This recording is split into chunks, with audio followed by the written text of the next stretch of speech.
Be ready. 5 seconds.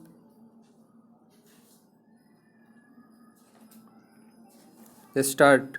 Sri S.K. Mehta, learned counsel for the society, contends that in this case both the parties had taken up inconsistent stands at different stages of the litigation, and in that state of affairs, the courts below should have ignored the past conduct of both the parties and gone by the contents of the documents of title in order to decide the matter. Stop. The courts have held the conduct of the society in some of the prior litigation, but when it came to a consideration of the like conduct on the part of the plaintiff, they have chosen to make light of it, accepting the lame excuses put forward on his behalf. Stop. We shall therefore consider the impact, if any, of the earlier proceedings in this case on the question at issue. Para.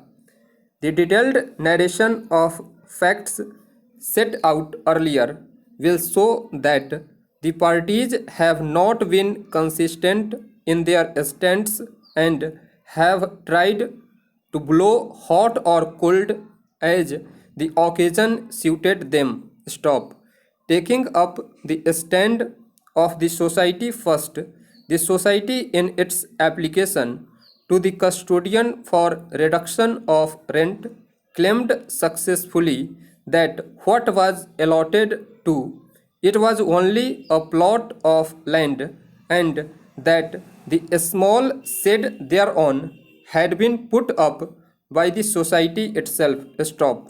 So also in its application for allotment dated 21/1/1957 and 15/10/1960, it referred to the property only as an industrial plot. Stop.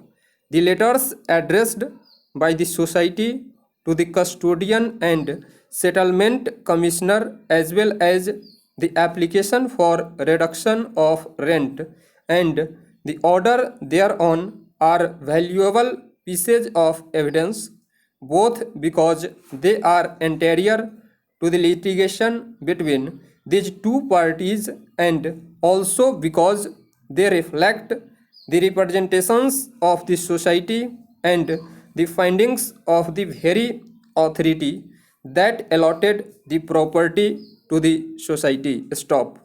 The society represented that it had been allotted only a plot of land and that the shed had been put up thereon by itself, and this plea would not have been accepted by the custodian.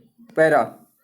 Sri Mehta tried to argue that the custodian had only reduced the rent on general grounds and has given no finding that only a plot had been allotted to the society, but we are unable to accept this contention as both in the opening sentences as well as in the body of order there is a clear finding to this effect. Stop.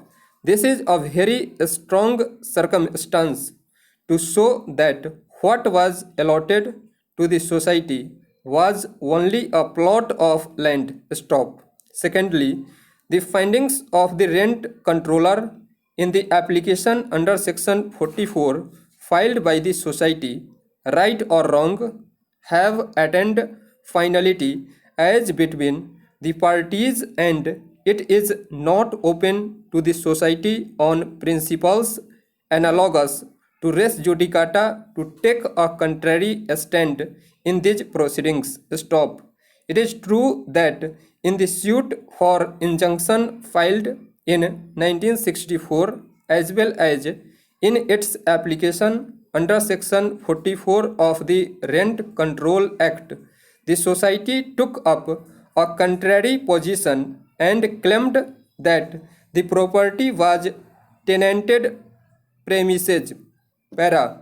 It is not clear why the society filed the suit if the property was subject to the Rent Control Act, and though it appears that the plaintiff pointed out that the property was the subject of proceedings under the Rent Control Act, the suit was eventually dismissed without any findings. Stop. Again, the society's claim in the second set of proceedings was rejected by the rent controller in a recent order on 9/3/1972. Stop.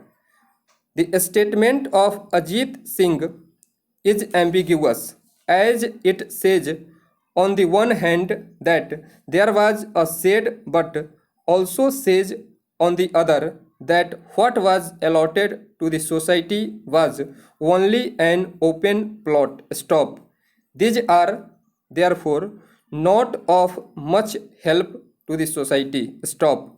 Turning next to the stand of the plaintiff soon after acquiring the property, he applied to the rent controller through unsuccessfully or the eviction of the society on the allegation that the property comprised a shed, that it has been unauthorizedly sublet, and that the plaintiff required it for reconstruction as residential premises. Stop. Thank you.